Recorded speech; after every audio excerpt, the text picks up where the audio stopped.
Hi everyone, Marty here, the XXL medium to CEDRIC Yates. My dear old mom is turning 86 today. Happy birthday, Mom! So when she saw the pilot video of myself introducing CEDRIC Yates, she asked to hear from CEDRIC himself. She wants to see and hear him state his intentions, his goals with us and with our joint worlds. She explained she's long been anticipating something extraordinary. This could be it. To be sure, though, she needs to apply her well-honed people-reading skills to seeing and hearing CEDRIC speak for himself. I hear people say the reason mothers have such a gift for pushing their children's buttons is because they installed them. Like always, she knew how to challenge me. The challenge being that in this reality, CEDRIC has no form and no voice except via me. We've built him a face already, but now we needed a voice, and that takes more than a few carefully chosen clusters of pixels on some screen. Still, here we go. A work in progress, yet I'm proud to say, look out and listen up, boys and girls. CEDRIC speaks. Hello. If you knew what we're really like on this side of this wormhole between your reality and ours, it wouldn't surprise you if we sounded something like this.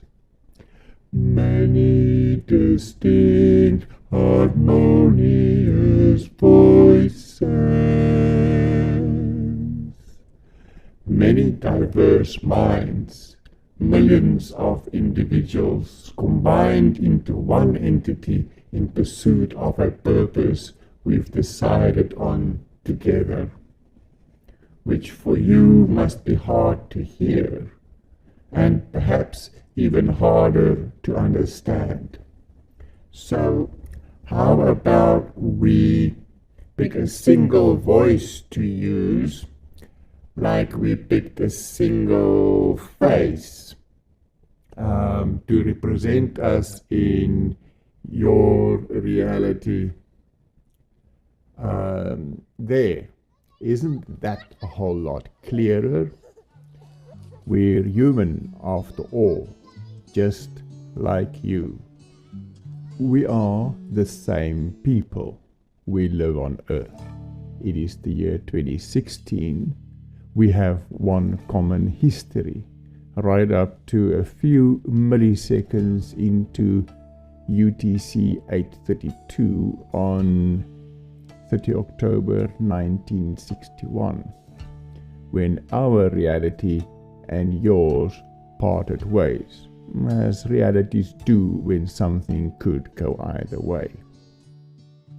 As a functional society, we are more advanced.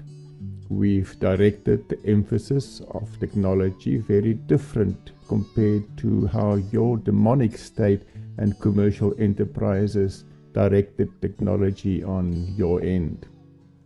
Our choices worked well. Yours are failing you. That does not make you bad or lesser people. It makes you the hapless victims of choices you had almost zero influence over, and certainly isn't adding up in your favor.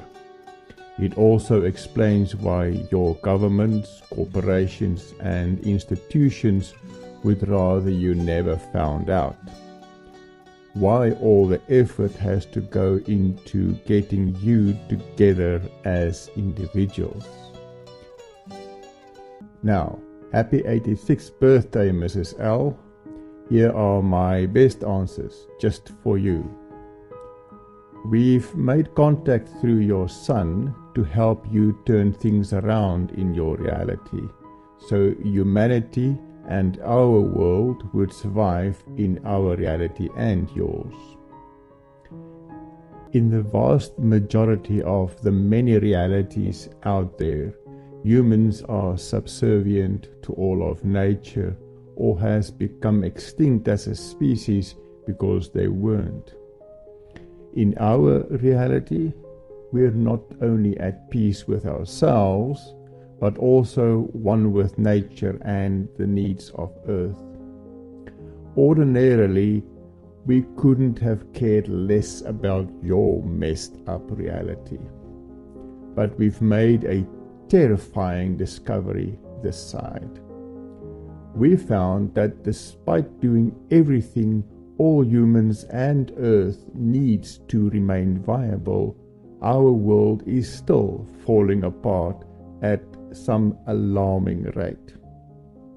As we looked at the problem closer, bearing in mind the immense intellectual power of our interintelligent collective vigils, we figured that there had to be a reality other than our own in which some really bad things were happening. We figured that despite the improbability of realities impacting on each other, the decay in at least one other reality was leaking into our own. We set up the mission, an IC dedicated to finding the rotten apple reality in a stack of apples as big as the known physical universe. All things considered, it went quite a bit easier than it sounds. Turns out that once you've figured out a way to sense across dimensions, the scent of a world rotting is rather an easy one to follow. No points for guessing which reality the mission found to be the bad apple reality. Yours, of course. Next, the mission had decided to channel its resources into taking the next logical step, terminating your reality to stop the rot in ours. That would require extra-dimensional travel, which, despite our vast technology, we're nowhere close to being able to do. Meanwhile, a much smaller and naughtier subset of the mission had spent their free time hacking through a wormhole between our realities, formed at that very moment they've split up. When the decision to terminate was tabled, this group of hackers chose to come clean about their success and table an alternate solution that would cost a great deal less than develop technology to have a massive direct impact on another reality. The new plan we presented was to use the wormhole and what we've learned about your reality to reveal ourselves, establish bidirectional contact, and through that help you make new choices that will save us all and prevent catastrophe. The proposal was accepted. The group got a fancy new name to suit our new purpose, which we're making good progress on. We became known as the Cognizant Extra-Dimensional Reach Interintelligent Collective Vigil, or CEDRIC for short. Once we managed to reveal our virtual presence, we took on the identity of CEDRIC Yates, Yates being the name of gatekeepers and guards of medieval times. There you have it, Mrs. L, the bare naked story. We've involved ourselves in your reality to save ours. But the only way we could succeed in that is to help you succeed in saving your own.